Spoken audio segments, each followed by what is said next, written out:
Fala, Blaugranas! Matheus Norman aqui para mais um vídeo no canal do Blaugrana Brasileiro e hoje a gente vem para mais uma análise pré-jogo.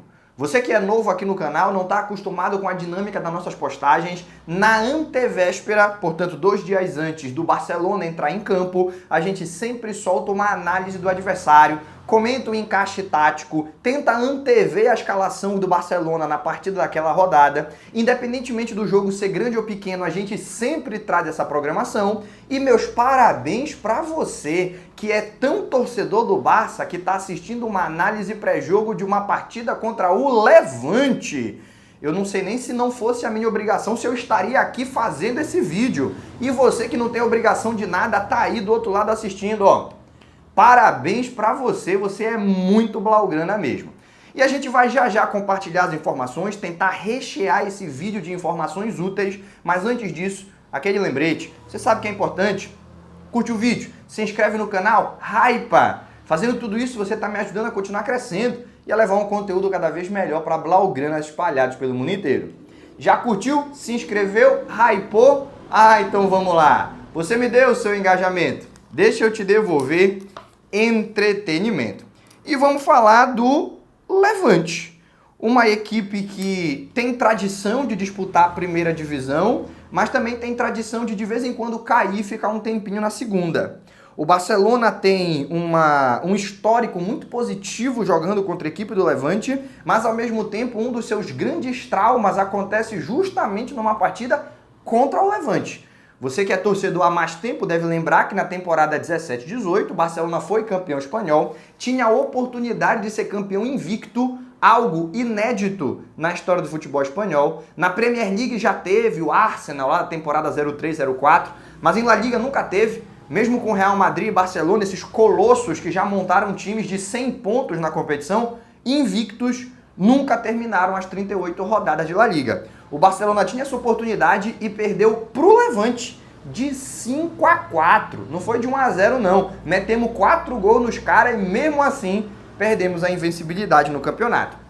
Desde antes disso, mas daquele ponto em diante principalmente, o Levante ficou conhecido como uma espécie de Davi. Se dá muito bem contra os Golias. Quando pega os gigantes, tem mais chance de conseguir alguma coisa. Mas apesar da fama, já jogou contra o Barcelona 45 vezes e só não perdeu 12. Tem 6 empates, 6 vitórias e o resto é só derrota quando enfrenta o Barcelona, independentemente de ser na sua casa, no estádio Ciudad de Valência ou fora, visitando o Camp Nou ou Montjuïc, que o Levante costumeiramente toma pisa do Barcelona. E a gente vai explicar melhor isso ao longo desse vídeo, mas é muito difícil imaginar que nesse fim de semana, nesse sábado, 4h30 da tarde, horário de Brasília, o resultado vai ser diferente. O favoritismo do Barça é gigantesco. Essa partida em específico será na Comunidade Valenciana, será na Casa do Levante, um estádio para 26 mil pessoas, é aquele estádio estilo alçapão, é bem pequeno, todo mundo colado na linha lateral, na linha de fundo. O técnico adversário escuta a fungada do torcedor e o técnico do time também tá ali, se fizer a mexida errada, quando gritarem burro, burro, vai ser como se estivessem gritando no ouvido dele, vai até arrepiar, né? Gritinho no ouvido. Mas não costuma fazer tanta diferença assim pro Levante, que tem em casa campanhas melhores do que fora, mas não é um time que consegue se consolidar, que conseguiu transformar a sua casa em um desses estádios famosos por subir de patamar no seu nível de atuação, no seu nível de desempenho. Não é o Dortmund, não é o Athletic Bilbao, não são essas equipes que mesmo inferiores, quando são visitados pelos gigantes, se transformam. A última vez que o Barcelona jogou contra o Levante foi em 2022, ganhou por 3-2, justamente no Ciudad de Valência, e você deve lembrar que era uma época tenebrosa da história técnica do Barça.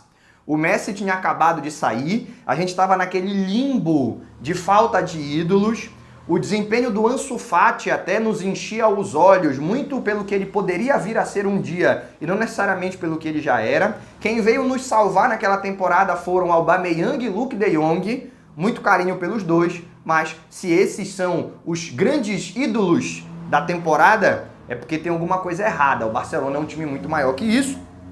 Agora, num contexto muito mais favorável para o Barça, a gente imagina que a vitória será mais fácil. Não vai ser apenas um 3-2. Ainda falando sobre o Levante, nesta temporada o time do Levante vem com 20 dos seus 25 jogadores, 20, nunca jogaram a primeira divisão espanhola. E dos 5 que já jogaram, 3 foram contratados recentemente nessa própria janela. Então é um time extremamente inexperiente quando o assunto é disputar a primeira divisão na Espanha. La Liga, para a maioria desses jogadores, é uma novidade. Dos 25, 20 nunca tinham jogado nenhum minuto de La Liga e tiveram oportunidade no último fim de semana contra o Alavés. Foram 9 contratações de uma janela para outra e todas elas passaram por problemas de inscrição.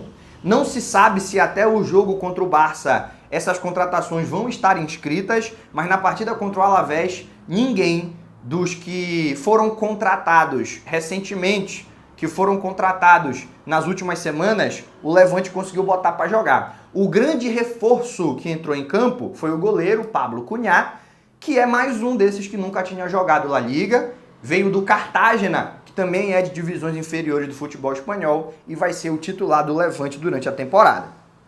Vamos falar o português bem claro? O Levante não é candidato a fazer o Barcelona tropeçar.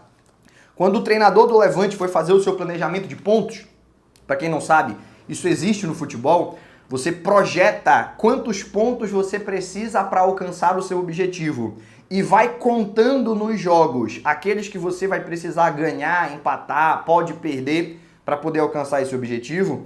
E quando são times que brigam contra o rebaixamento, esse planejamento é ainda mais importante, esse objetivo de pontos ganha um significado ainda maior.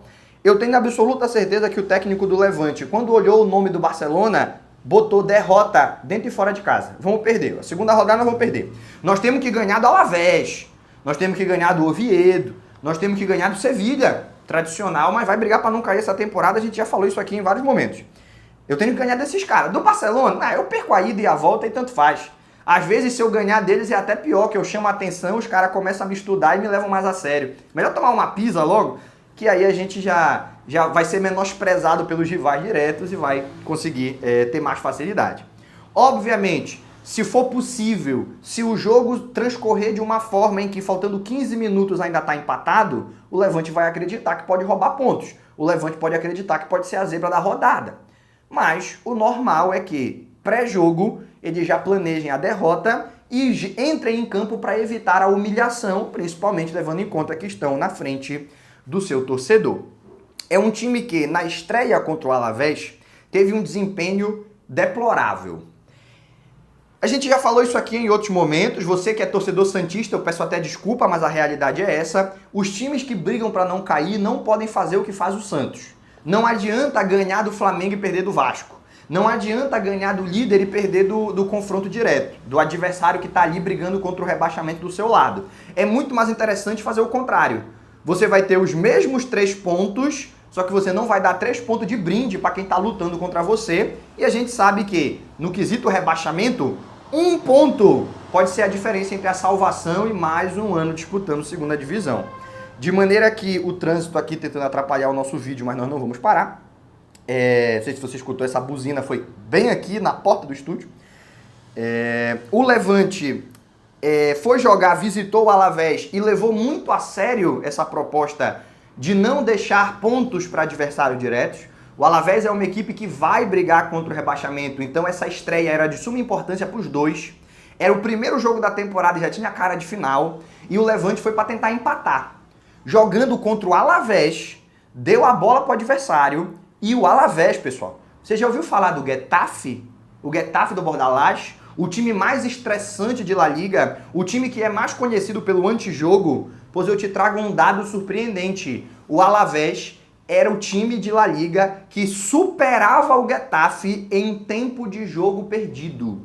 Os jogos do Getafe eram os segundos jogos, né? O Getafe, vamos organizar essa frase melhor. O Getafe era o segundo time que mais perdia tempo de jogo no futebol espanhol. Então o jogo que menos fluía, mais era picotado por faltas, por atendimentos médicos, por tirar a bola para a lateral. O segundo time que mais fazia isso era o Getafe e o Alavés era o primeiro. Então o Alavés é um time cujo toda a estratégia é baseada no antijogo. E o Levante deu a bola para o Alavés e foi se defender. E perdeu. Cara, com todo respeito ao Alavés, ao Levante e a você que me assiste e que talvez queira uma opinião um pouco mais comedida. Mas a realidade eu não estou sendo otimista nem arrogante, é realismo. A diferença de nível entre o Barcelona e o time que vai ser enfrentado esse fim de semana é tão brutal, é tão gigantesca, que menos de 3-0 é vergonha. Os caras deram a bola pro Levante. Eles tiveram menos de 30% de posse de bola numa partida contra o Alavés. Me confundindo agora, falei Levante, né? O Levante entregou a bola pro Alavés e teve menos de 30% de posse de bola. Teve menos da metade das finalizações. Teve menos da metade dos passos trocados. Simplesmente foi taticamente amassado por uma das equipes que menos tem argumento ofensivo em todo o futebol espanhol. E ainda perdeu. Não é que fez isso e executou de maneira magistral e conseguiu segurar um empate fora de casa, ou quem sabe até uma vitória. Ainda perdeu. Então, seja na Ciudad Valência, em Montjuïc, no Camp Nou, qualquer que seja o estádio, o Barcelona tem a obrigação de ganhar. Essa equipe que joga no 5-4-1, joga 100% retrancada, 5 jogadores na frente do goleiro, dos 4 meio-campistas, 3 são volantes e tem só um atacante, depois a gente vai falar melhor dele, é o Ivan Romero, que não é um atacante de referência, como foi na partida passada o Muriqui jogando pelo Mallorca, é baixinho, tem 1,73 m, mas é jovem, 24 anos, e está querendo chamar a atenção de grandes clubes. Foi um dos destaques do Levante na partida contra o Alavés. Eu assisti a maior parte desse jogo. A gente estava em live quando o jogo começou, né? O jogo foi logo após o jogo do Barça. Então a gente veio, fez a live, e eu assisti o segundo tempo de Levante e Alavés, porque sabia que teria que comentar o sistema tático do Levante nessa nossa análise pré-jogo.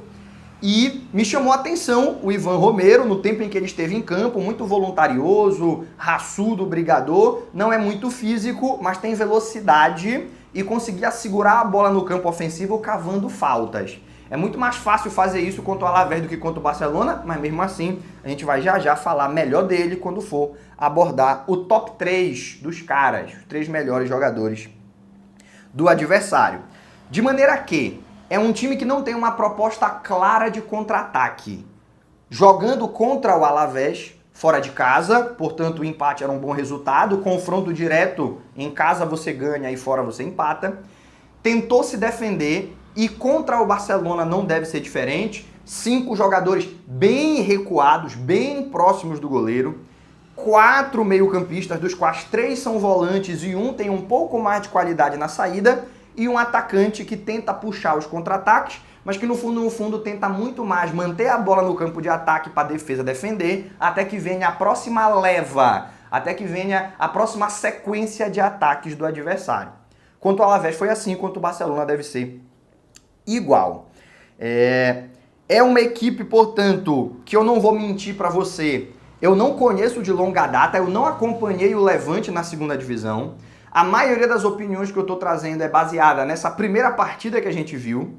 É muito difícil imaginar que você vai se retrancar contra o Alavés e atacar o Barcelona. A tendência é que você permaneça com essa estratégia. No entanto, sem mentir, não tenho essa intenção, a gente admite que é possível que o Levante me surpreenda, já que eu não acompanhei a temporada passada do time na segunda divisão, mas dificilmente vai surpreender o Hansi Flick, que tem ali toda uma equipe dedicada exclusivamente a estudar e trazer as informações mais importantes sobre o adversário. O Barcelona vai estar muito bem preparado e com a vantagem técnica que tem, deve vencer a partida com facilidade. Ainda não está na hora do palpite, está na hora do top 3 dos caras. Porque baseado nessa primeira partida, eu já vou trazer aqui quais foram os 3 destaques do Levante e quais são os 3 jogadores que o Barcelona tem que ficar de olho para ter uma vitória mais tranquila, os 3 jogadores que podem nos dar mais trabalho. Para quem me acompanha há menos tempo, no top 3 dos caras, dentro da análise pré-jogo, a gente sempre pega os 3 principais jogadores, não necessariamente melhores, mas os 3 principais jogadores para o contexto da partida contra o Barcelona. E qual vai ser o contexto da partida contra o Barcelona? O Barcelona vai atacar, controlar a posse de bola, criar diversas oportunidades e o Levante vai precisar ter a sua zaga num dia inspiradíssimo, como infelizmente na temporada passada a gente se deparou com Nathan e Marc Bartra naquela partida contra o Real Betis, naquele 1-1, vivendo uma noite de Baresi e Maldini. Você deve lembrar disso. Isso pode acontecer. E para o Levante ficar vivo na partida, vai precisar disso, vai precisar de uma zaga num dia muito inspirado, de um goleiro capaz de fazer milagres em sequência e de um ataque que ameace vez ou outra em jogadas em velocidade para não dar para o Barcelona liberdade total para estacionar os seus zagueiros no campo ofensivo e ter 4, 5 jogadores dentro ou próximo da área. Tendo isso em vista, quem serão os 3 jogadores mais importantes dessa partida? Justamente os 3 que foram para o Levante, os de melhor nível e os mais importantes no jogo contra o Alavés. No nosso top 3, em terceiro lugar, no nível de importância, está o Ivan Romero. Ivan Romero é um atacante, 24 anos, citamos ele mais cedo nesse vídeo. A função dele naquela partida não era marcar gols, a função dele naquela partida era, através da sua velocidade e capacidade de drible, não é o Lamine Yamal, mas é um bom driblador, manter essa bola no ataque e cavar faltas para que os seus companheiros da defesa pudessem descansar até a próxima sequência de pressões que o Alavés viria a fazer. Se contra o Alavés foi tão necessária essa figura segurando a bola no campo de ataque, imagina contra o Barcelona. Muito mais do que puxar o contra-ataque e gerar perigo, a função do Ivan Romero é gastar tempo com a bola no pé. Gastar tempo com o time fora da própria área, visitando, quem sabe, o campo ofensivo, não necessariamente para testar o Joan Garcia, mas para deixar a equipe do Barcelona nervosa.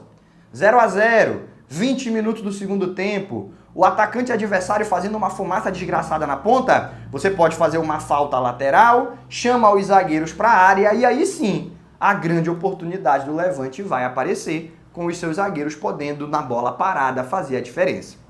É o terceiro jogador mais importante da equipe por toda a partida, por todo o jogo que ele pode gerar e pelo tempo que ele pode nos tirar. Toda vez que a bola estiver com o Ivan Romero, são segundos ou minutos a menos que o Barcelona tem a posse para tentar fazer os gols contra o Levante. Mas, se o Barcelona estiver ganhando, toda a importância desse cara vai por água abaixo. Porque ele não é um grande goleador, ele não é uma figura muito aguda para criar grandes oportunidades. De maneira que o nosso segundo lugar vai ter que fazer muito bem o seu serviço para que o Ivan Romero, o terceiro lugar, tenha alguma validade nessa partida. E em segundo lugar está o zagueiro central. Nesse sistema de 5 defensores, ele é o líbero, a última linha de defesa, o mais alto, mais forte e o mais experiente é o Unai Elguezabal. 32 anos de idade, foi uma das principais lideranças do Levante no caminho até a ascensão, trouxe o time, foi um dos líderes defensivos dessa subida do Levante da segunda para a primeira divisão e foi o principal destaque da equipe durante a partida contra o Alavés. Numa partida em que teve muita bola na área, até pela falta de criatividade do ataque do time basco, o Alavés, para quem não sabe, é do País Basco também, ele tirou a maioria das bolas e ele conseguiu ter uma liderança dentro da partida de chutes bloqueados. Então, é um jogador que foi muito importante e que, para que o Levante tenha alguma chance de não passar vergonha, não vamos nem falar de pontuar, vamos falar não passar vergonha, ele vai ter que fazer uma partida melhor do que fez contra o Alavés. Porque nos acréscimos do segundo tempo, ele não consegue cortar uma bola, ela sobra no segundo pau para o Tenaglia, 2-1, quando o Levante já comemorava aquele um pontinho que podia ser salvador fora de casa. Vai ter gigantesca importância na partida e, se não tiver um jogo muito acima da sua capacidade, dificilmente o Levante vai sair com um resultado saudável, vai sair com um resultado vergonhoso. E em primeiro lugar, complementando o que a gente acaba de falar sobre o zagueiro Elguezabal, é o goleiro Pablo Cunha. Ele não fez parte da campanha da ascensão do Levante, ele foi um dos destaques da segunda divisão jogando pelo Cartagena e foi contratado na esperança de que possa dar esse salto para jogar a primeira divisão em alto nível. Nesse primeiro jogo, ele não chamou tanta atenção assim, mostrou até uma certa insegurança, principalmente nas bolas aéreas. Tomou 2 gols, embora nenhum dos dois a gente possa dizer que foi culpa direta dele. Ele também não fez um serviço acima da média para salvar um deles e garantir a pontuação. E contra o Barcelona vai ter que fazer, né? A gente sabe que o Barcelona cria muito, o Barcelona chuta muito e todo mundo que sobrevive contra o Barça tem um goleiro numa noite mágica. Por isso ele está em primeiro lugar. Não porque é o melhor do time, mas porque no contexto da partida será o mais importante. Se o Levante quiser, no mínimo, não ser humilhado em casa, é o Pablo Cunha, goleiro de 23 anos, que vai ter que brilhar. E se brilhar, já começa a entrar no radar de equipes maiores do que o Levante. Afinal de contas, quem joga bem contra o Barcelona, joga bem contra qualquer equipe. Quem brilha contra o Barcelona chama a atenção de todas as equipes da primeira divisão. Beleza? Esse foi o nosso top 3 dos caras mais improvisado. Fazia muito tempo que eu não tinha que fazer uma análise pré-jogo com tão pouca informação acerca de uma equipe, porque recém-ascendido e logo na segunda rodada eu assisti um jogo completo, e nem foi completo, foi final do primeiro tempo e o segundo tempo inteiro, e já vim pra cá não me eximindo das análises. Você quer conteúdo? Você quer entretenimento? Então tá aqui. Só que sem mentir, sem enganar. O que a gente conseguiu reunir, a gente passou adiante. Mas vamos pro que tem de mais importante? O que você realmente quer saber não é como o Levante joga, mas como o Barcelona vai jogar. E isso está intimamente relacionado com o time que o Hansi Flick vai escalar. Quem ficará responsável por executar no campo o Flick-Flaca que o treinador alemão conceituou na sua mente? Vamos lá? Vamos para possível escalação. Faltam 2 dias para o jogo, então é possível que uma das minhas apostas mude, mas o resto eu acredito que tem 95% de confiabilidade. Para a gente tentar antever a escalação do Barcelona na segunda rodada, é só olhar para a primeira. O time jogou muito bem, teve um momento em que faltou intensidade e o Hansi Flick reclamou, mas jogou muito bem e a tendência é que a maior parte da equipe se repita. No gol, Joan Garcia. Na defesa, Eric, Araújo, Cubarsí e Baldé. No meio-campo, De Jong, Pedri e Dani Olmo. E no ataque, Rafinha, Ferran e Lamine Yamal. Na primeira rodada, quem teve oportunidade foi o Fermin, mas dos titulares, sem dúvida alguma, foi o que menos chamou atenção. Ele e o Baldé, né? Ele e o Baldé tiveram um jogo abaixo da média da equipe, só que o Baldé fez parte da defesa e conseguiu prevalecer em alguns momentos quando tentaram criar nas suas costas. Então, mesmo que ofensivamente tenha deixado a desejar, quando tem clean sheet, a defesa inteira é aplaudida. E o Fermin não. O Fermin estava numa posição de criação, de ataque, de chegada na área e não conseguiu fazer nada disso com eficiência. É o fim da carreira do Fermin? Fermin é uma farsa, só joga bem contra o Como. Nada disso, já fez jogos excepcionais contra grandes equipes, inclusive contra o Bayern de Munique na temporada passada. No entanto, nessa primeira rodada ele ficou um pouco abaixo e nesse elenco extremamente competitivo você não pode escorregar. Deu mancada, alguém te ultrapassa, o Dani Olmo quer comer o teu almoço e eu acredito que nessa segunda rodada é a oportunidade para grande contratação do Barça na temporada passada e que, se não fossem os problemas de lesão, com certeza teria sido muito mais determinante. Algumas pessoas reclamam do nível do Dani Olmo e eu não consigo dizer que ele atendeu às minhas expectativas, eu esperava mais. No entanto, eu não coloco esse nível, não que tenha sido baixo, jogou bem, ajudou. Muito do título do Campeonato Espanhol foi graças a gols importantíssimos do Dani Olmo, né? Contra Mallorca, Las Palmas, Rayo Vallecano, enfim, muitas vitórias apertadas foi o Dani Olmo que resolveu e o título espanhol tem a assinatura dele junto com o resto dos companheiros. No entanto, sem dúvida, eu esperava mais dele, porque eu tenho grandes expectativas com o Dani Olmo. E depois da Eurocopa, o mundo inteiro passou a ter grandes expectativas com o Dani Olmo. Com isso em mente, tudo bem, eu aceito. Ele poderia ter jogado melhor do que jogou, mas ele não jogou mal e o mais importante, eu não acho que faltou para ele nível técnico. personalidade ou capacidade de se encaixar nesse sistema tático. Toda vez que ele teve sequência, ele jogou muito bem. O problema é que lesionou muito e ele tem esse problema de lesão, como o Pedri já teve uma época que a gente conseguiu resolver. E se o Barcelona conseguir solucionar esses problemas de lesão do Dani Olmo, a gente tem um jogador que, se não for o melhor, está nos top 5 da posição, com certeza absoluta, a nível mundial, né? Dani Olmo joga pra caramba. Teve aí uma estreia em que o Fermin esteve à frente dele, porque teve uma sobrecarga muscular o Dani Olmo na pré-temporada, mas nessa segunda rodada a titularidade é dele e dificilmente ele vai perder a vaga, a não ser que tenha problemas musculares, a não ser que tenha problemas de condicionamento físico, beleza?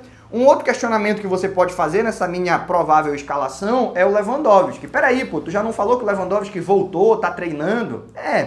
Só que ele voltou a treinar essa semana, não fez todos os treinos de maneira completa. O Ferran Torres foi muito bem na estreia. O mais provável é que o Tiburon repita como titular, o Lewandowski tenha 25 minutos ali no segundo tempo. Na terceira rodada contra o Raio Vallecano, o Lewandowski já entra ali na briga pela titularidade, mas o mais provável, salvo um desempenho muito ruim do Ferran, é que ele, na terceira rodada, também seja opção para o segundo tempo, já com uma minutagem maior. Aí vem a data FIFA e pós-data FIFA, aí sim, eu já começo a apostar no Lewandowski como titular dessa equipe, porque fisicamente bem, ele não é titular só no Barcelona, ele seria titular em 90% das equipes do futebol mundial, talvez não no City, porque o Haaland fisicamente hoje ele está acima do Lewandowski por uma questão de idade, e o Harry Kane lá no Bayern de Munique também, alguns anos mais jovem, ele estaria à frente do Lewandowski. Mas fora esses dois, muito difícil imaginar um time que o Lewandowski não seria titular absoluto. Beleza? No Barcelona, inclusive. Só ficou faltando o meu palpite. Da última vez a gente cravou, né? A gente acertou o resultado 3-0 e quem faria os gols. Rafinha, Ferran e Lamine Yamal. E eu vou apostar que vai ser mais fácil dessa vez. 6-0. Barcelona contra o Levante. 6-0. 1 do Yamal, 2 do Rafinha, 1 do Ferran, 1 do Lewandowski, que vai entrar no segundo tempo, e 1 gol do Araújo de cabeça numa jogada de escanteio. Será que eu cravo mais uma vez? Fiquemos no aguardo. Às 4h30 da tarde no sábado a gente vai ficar sabendo. E antes de eu me despedir, não se esqueça, live pré e pós-jogo aqui no YouTube, como a gente sempre faz. 1 hora antes da partida começar, estaremos aqui fazendo a live pré-jogo e em torno de 30 minutos depois da partida terminar, só o tempo de tomar uma água e já vim organizar o estúdio para poder fazer a live, a gente tem a live pós-jogo. Beleza? Aguardo vocês para as duas lives.